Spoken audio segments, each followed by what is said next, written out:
estaba acordando cuando mencionaba Silvana el caso de que el mobbing y hasta el propio acoso sexual también se da entre personas del mismo sexo y no necesariamente tiene la base patriarcal, sino la base de relaciones de poder, del caso de Kevin Spacey, ¿no? De House of Cards, que además de las mujeres hubo otros hombres que denunciaron y el hombre quedó sin carrera.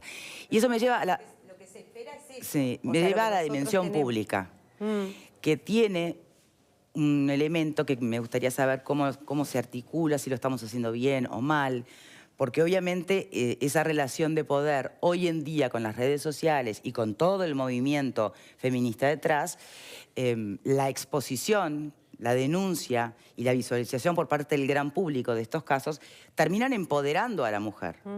El tema es los equilibrios.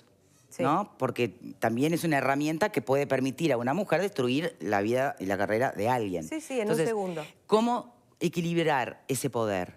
Bueno, lo que pasa es que lo que nosotros tenemos que ir un paso más adelante. Imagínate que hace 12 años que venimos hablando de mobbing en Uruguay. Todavía no tenemos una ley, ahora armamos un proyecto de ley nuevo. ¿Va por el lado penal o laboral? Va por los dos lados, en realidad, pero sobre todo por el tema de la capacitación, de trabajar en prevención y de la sanción de las falsas denuncias, que es algo que no se prevé nunca, ¿entendés? Entonces, lo que ha venido pasando últimamente, increíblemente este año, lo que me ha pasado, me ha llegado montones de casos de falsas en procesos de mobbing. Para terminar de destruir a la persona, le hacen una denuncia de acoso sexual. Sobre todo en el ámbito docente está pasando eso. ¿Bien? O una falsa denuncia de acoso laboral también. Se juntan un grupo de trabajadores que quieren sacar a un jefe, lo que hacen es no me miró, me trató mal, transforman las exigencias profesionales en maltrato, me sancionó porque llegué tarde, me cambió de tareas, no me dio horas extras, y todo eso lo juntan y dicen mi jefe es un maltratador, lo denunciamos por acoso laboral. ¿Bien? Y entonces parece que cuando hay mucha gente que se junta en contra de una, eso ya es prueba para decir es verdad. Y eso no, o sea, tiene que haber todo un proceso de investigación donde realmente haya todo un proceso de peritajes, de intervención, de documentación. ¿La presunción de inocencia está fuera de juego en estos casos? Y en la mayoría de los casos de acoso sexual, sí. O sea, hoy en día. Y a eso voy, ¿cómo ha jugado el papel que ha jugado la exposición pública de los casos? Y bueno. Pero sin eso, es la contracara. Hoy estaríamos como antes, ¿no? Lo que pasa es que chiquititas, sin poder denunciar, con temor a hacerlo y sabiendo que... Ojo, no creemos tampoco, digo, no sé, Silvana, en qué porcentaje tú hablas. Yo no dudo que esas situaciones que vos decís existan, pero me parece que deben ser las menos. Y en todo caso, no importa, no creo que pero sean si te toca a ti es el 100%. Un segundo. En todo caso, no creo que sean responsabilidad de los grupos feministas, de quienes reclaman determinados derechos relegados hace muchos años, sino más bien de quienes no están capacitados para tomar una denuncia y poder decir, señores, esto, si tú como perito lo podés saber, como técnica lo podés saber, esto lo acabas de decir. No dura 20 segundos este expediente en ningún lado porque no tiene andamiento, porque no tiene sustento, porque llegar tarde se sanciona en cualquier circunstancia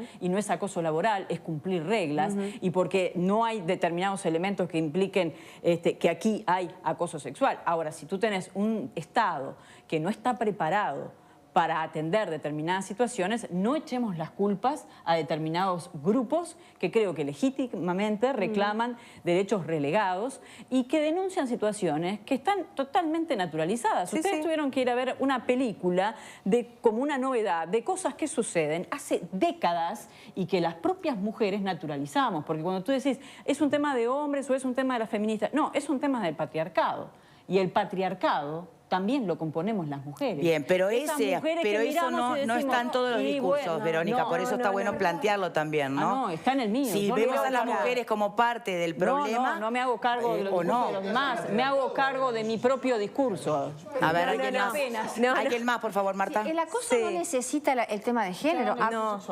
Pero digo, no, porque a ver, a veces hay acoso. Acá hablan del acoso cuando es vertical, pero también hay acoso a nivel de pares. Por ejemplo, hay muchos casos de mujeres que son acosadas por el resto del grupo de mujeres y al momento de hacer la denuncia o de tramitarlo, se dan contra una pared. Bueno, ahí va, yo quiero agregar eso. Primero, dos cosas, que yo no responsabilicé a nadie ni hablé de los grupos feministas, ¿está? Yo hablo como técnica, ¿bien? Segundo, lo que tú decís es importante porque a nivel de investigaciones en lo que es específicamente mobbing, hay mayoría de acoso de mujeres a mujeres y de hombres a hombres. Sí. Porque el mobbing se dispara generalmente, no cuando hay acoso sexual de hombre a mujer, ¿no?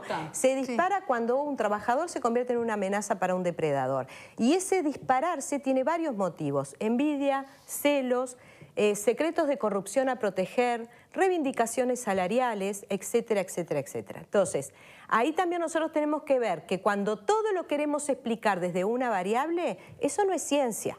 ¿Ah? Entonces, cuando todo hay que explicarlo desde el feminismo, eso sí yo no estoy de acuerdo. A la pregunta de Victoria, que apuntó claramente a cómo esta cuestión de empoderamiento no puede ir para el otro lado y termina, bueno, destruyéndole la carrera a alguien con las denuncias falsas que tú mencionabas. Claro, yo creo que hay que tener en cuenta que gente mala hay en todos los sexos y que utilizan determinadas oportunidades que brinda determinada coyuntura para generar este tipo de cosas que terminan enchastrando a las verdaderas víctimas, terminan quitando recursos, terminan generando descreimiento y todo eso. Entonces, por eso yo vuelvo hacia atrás y digo, lo que hay que hacer también es sancionar las falsas denuncias, que no se hace. Me parece perfecto. Ahora, ¿hay un porcentaje que esté establecido? ¿Podemos decir que hay un 2%, un 1%? ¿Cuál es ese porcentaje de falsas denuncias? Sí. No, en Uruguay no hay porcentaje de nada porque no se hacen investigaciones al respecto. Ese es el tema. Bien. Entonces no podemos hablar de números. Seguimos en el pacto de silencio, seguimos en el querer invisibilizar una realidad que es súper compleja y que para poder entender la violencia, primero no tenemos que sesgarla, segundo lo que tenemos que hacer es analizarla en todas sus variables y complejidad y no ir por partes buscando culpables y malos. ¿Ah? Entonces ahí es donde nosotros, si no tenemos en cuenta esto, no vamos a poder avanzar en prevención, en generar estrategias. Imagínate que dentro del Estado, que es donde más casos hay de acoso sexual y de acoso psicológico laboral, las comisiones están ocupadas por gente que no tiene entrenamiento, que no son peritos. Tenés grupos de contadores, tenés administrativos, tenés funcionarios de carrera dando charlas de acoso laboral y de acoso sexual, cuando son materias súper complejas. Tenés gente dentro de la comisión que han sido denunciados por acoso sexual o acoso laboral. Eso es un punto a que quería llegar, porque finalmente, aún en el mejor escenario imaginable, y es cuando efectivamente alguien puede hacer una denuncia y el depredador es detectado y sancionado, aun cuando eso ocurra, quienes imponen la sanción y quienes en última instancia después van a buscar alguien más para ocupar ese mismo cargo, lo están haciendo desde el convencimiento, desde la comprensión más absoluta de la complejidad del tema, o pondrán a uno igual y lo sancionaron porque es políticamente correcto, porque ahora hay una ética nueva que hay que respetar. Porque si no seguimos reproduciendo el esquema. Exacto. ¿Dónde estamos? Ahí todavía, Estamos ahí. Estamos en la reproducción del esquema, en que hay que ser políticamente correcto para no ponerte la gente en contra, en que cuesta mucho entender los conceptos a nivel técnico y científicos y respetar a los técnicos y a los científicos como tal. No es un tema de opinión, es un tema de pruebas, de investigaciones y darle lugar a los que saben en el tema, ¿verdad? Porque hubo como una gran ola de decir hagamos protocolos, armemos comisiones, bla, bla, bla, bla. Y después todo eso, como pasó la comisión de acoso laboral de la UDELAR, se desmanteló, se desarma, porque no pueden diferenciar, primero porque caen un montón de denuncias y después porque no pueden diferenciar cuánto estamos frente a una verdadera víctima, cuánto estamos frente a un victimista, cuánto es un caso de acoso sexual, cuándo es un caso de exigencias profesionales, cuándo es un caso de acoso laboral. Vos viste la película, es muy complejo todo el entramado, súper complejo. Sí, de todas maneras, muy obvia esta, ¿no? No requiere especialidad ninguna para entender de lo que se trató. Pero vos imagínate que en un peritaje, en una investigación, vos ves un montón de gente. Y si encima todo el tráfico de influencia, el amiguismo, la política, que esperemos que ahora con todo este cambio van a sufrir un montón también los funcionarios públicos, ¿no? Por Dios, ojalá que eso no pase. El acosador no necesariamente es el mal tipo que todo el mundo identifica a 10 kilómetros. O porque tiene mucho poder. No, pero además puede ser realmente en otras dimensiones de su vida muy buena persona. Una muy buena persona. Exacto.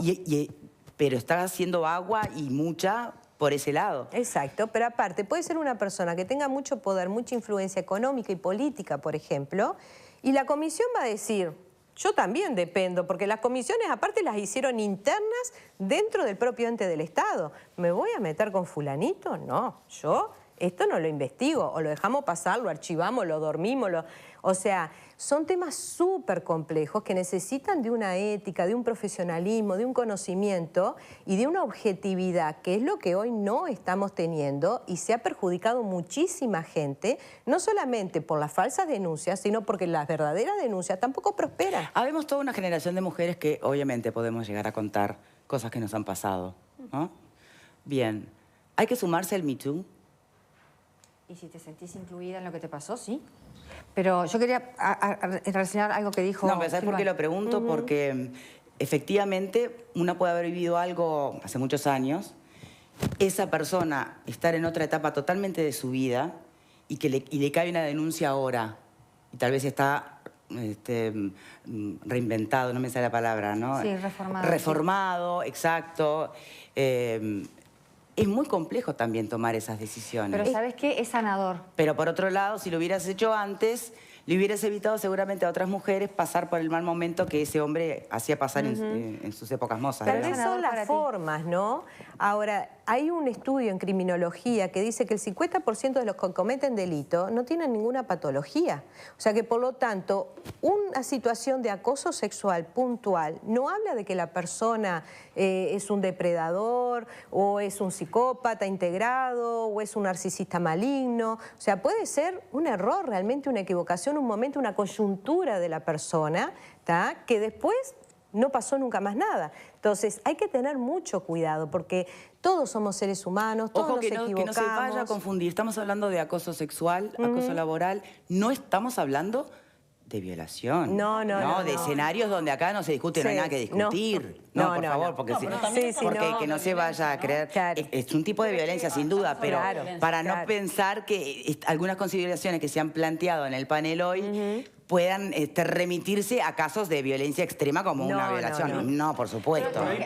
Pero tenés que separar una cosa. Una cosa es el acoso sexual que te deja un daño y que si vos 20 años después querés hablar del tema, está bueno que lo hagas porque te sirve a ti para, de alguna forma, reconciliarte con esa parte de tu vida. Y otra cosa es el acoso laboral, donde puede ser una situación puntual. Ahora, a mí lo que me gustaría que consideráramos es, de última, cuando vos trabajás en una empresa privada y haces una denuncia, puede caer una multa del ministerio, ya ha habido, y las recurren y toda la historia, pero hay una multa. Ahora, ¿qué pasa cuando es el Estado? ¿El Estado se sanciona a sí mismo o se pierde en la noche de los tiempos? Entonces ahí el trabajador público queda como una segunda categoría. Es terrible, es un infierno realmente. No, y además con la inamovilidad del funcionario público. Entonces, ¿qué pasa ahí? Las evidencias que hay que conseguir. Hay que hacer una aclaración. La ley de acoso sexual está reglamentada, el decreto 256 del 17 reglamenta que si el funcionario público realiza una denuncia y se comprueba que es falsa, se le tipifica una falta grave y al funcionario privado, si se comprueba que es falsa la denuncia, es una causal de despido por notoria mala conducta. Sí, la ley no prevé eso. Bueno, ese es otro tema, pero la ley lo prevé. Sí. La denuncia cuando sos víctima y no se comprueba. Claro. No se puede comprobar por falta de prueba. El 87% de las denuncias, por alguna razón, se da solo en la actividad privada.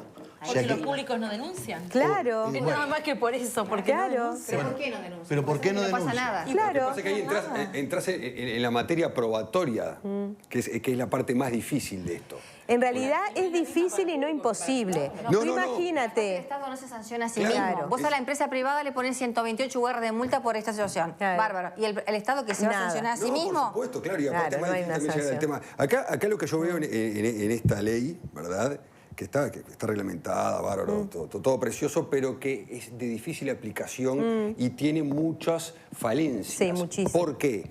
porque no están en un plano de igualdad. En el caso particular me refiero al denunciante que fue abusado Siempre hay o un abusada, desequilibrio de poder. y el abusador. Hay un desequilibrio de poder, Claro. y las partes no están en igualdad de condiciones ante un decisor, sea el Ministerio de Trabajo, sea la empresa privada o sea el Estado. ¿Qué es lo que sucede? Yo me remito siempre a lo que es, hago un paralelismo con lo que es el derecho laboral, indubio pro operario, que por lo general el trabajador siempre está en una relación de defensión con respecto al patrón, ¿verdad? Y bueno, y en caso de duda se le da la razón al trabajador. Se tienen que dar determinadas características. Aquí la ley no lo prevé eso. Y por lo general, en materia probatoria, porque esto se hace con pruebas, con declaraciones, con filmaciones Sí, pero y no demás. solo, a ver, a la prueba hay que interpretarla muchas veces. Y ahí es donde quienes son los protagonistas del sistema judicial erran en esa interpretación o valoración. Por lo pronto del riesgo, si hablamos de casos de femicidio o de violencia de género concreta doméstica, Lo que pasa es ¿entendés? que ni siquiera se tiene acceso a esas pruebas. Y Yo ahí te está el digo, problema te que digo hay. más todavía, ni siquiera hay formación avalada, controlada, supervisada a los peritos forenses. Nosotros no tenemos la carrera de perito forense en el Uruguay. ¿Ah? Entonces, también tenemos que hacer un mea culpa y decir, bueno, que nos dedicamos a esto, ¿cómo hacemos para formarnos? ¿Cuánta objetividad? ¿Cuántas herramientas tenemos? ¿Qué le vamos sumando? Porque lo que ha pasado acá es que las interpretaciones que se da desde la psicología son psicoanalíticas, y psicoanálisis es terapia. Es totalmente diferente a una evaluación de un perito. Por eso te dicen, hay que creerle. Sí, pero el perito no se puede basar en una creencia. Es escéptico, o sea, lo que tiene que mostrarlo científicamente. Y ahí está el tema, y es otra de las gran fallas dentro del proceso. Es que si vos tenés carencias probatorias y aparte carencias técnicas en cuanto a la formación Y para bueno, realizar el así hecho, estamos. es muy difícil. ¿Quién para- falta decir algo que despedir a Ale? Muy Sí. cortito. A mí me parece muy bien, digamos, el apoyarnos desde las perspectivas técnicas, ya sea legales, ya sea por el conocimiento específico, pero creo que el riesgo, si hacemos mucho o casi exclusivo hincapié en eso, es perder el gran escenario. Y el gran escenario es que desde la perspectiva que tiene que ver con la convivencia, donde el poder juega un rol muy importante, convivimos con determinadas prácticas, conductas y comportamientos de injusticias que violentan a una persona y que eso no debería ocurrir. Hasta hace un tiempo se veían como natural, como lógicas, como benignas, como no tan malas, un poco lo que decía... lo que decíamos recién, no me acuerdo cuál de las compañeras decía, bueno, pero no estamos hablando de violación. Es que mucho antes que la violación hay otros asuntos que también son desagradables, Y vos sabés que tienen que ver primero- con la violencia y que no deberían ser aceptados. Y hay acá una cosa en la que yo me paro con firmeza. Más allá de las normas, más allá de las agencias, más allá del Estado, que tiene que jugar un rol muy importante, estamos nosotros, los seres humanos, los que nos vemos todos los días, los que no deberíamos necesitar de, ojo que hay un ojo que te está mirando para decir, no puedo acosar a una persona simplemente porque se hizo toda la vida. Ahí donde yo te agrego, Alejandro, ¿sabes por qué no avanzamos en materia de denunciar o romper el pacto de silencio en el acoso psicológico laboral? Porque todos somos parte del problema. Observa tu vida si alguna vez no participaste Claro. de alguna dinámica de acoso. Claro. Cada vez que estamos frente a una víctima, antes de sentirnos culpables, proyectamos la culpa en la víctima. Es que está loca, es que es complicada, es que es mal trabajadora, es que algún problema tiene. Y formamos por omisión o por acción, que sería peor, formamos parte de esa dinámica. A Y eso, linchamos a una persona. sumá ese elemento a la complejidad tanto más vasta que exacto. supone el acoso laboral y además cuando la gente está en el acoso sexual. Entonces, ahí la es película donde- se estrena hoy, quiero decirles, en todos los cines, por horarios y salas, consultar en la cartelera favorita. Silvana, fue un placer tenerte con nosotros. Se viene finalmente un congreso internacional. Este año otra vez el Congreso Bien. Internacional. Hacemos el precongreso en Uruguay, en la Universidad Católica, en Mira, mayo. bien. Y en marzo hacemos en Chile el Congreso Internacional, en la Universidad de San Sebastián, allá. Así que bueno, lo tuvimos que postergar por todos los problemas, pero al final salió, por suerte, este Perfecto. año. Así que pueden buscarlo en internet, ya están las inscripciones y bueno, como todos los Buenísimo. congresos va a ser maravilloso. Muchas gracias por habernos Gracias. acompañado, mucha suerte en ese congreso. Gracias. Pausa y venimos con más reflexión de los panelistas. Gracias. No dejes que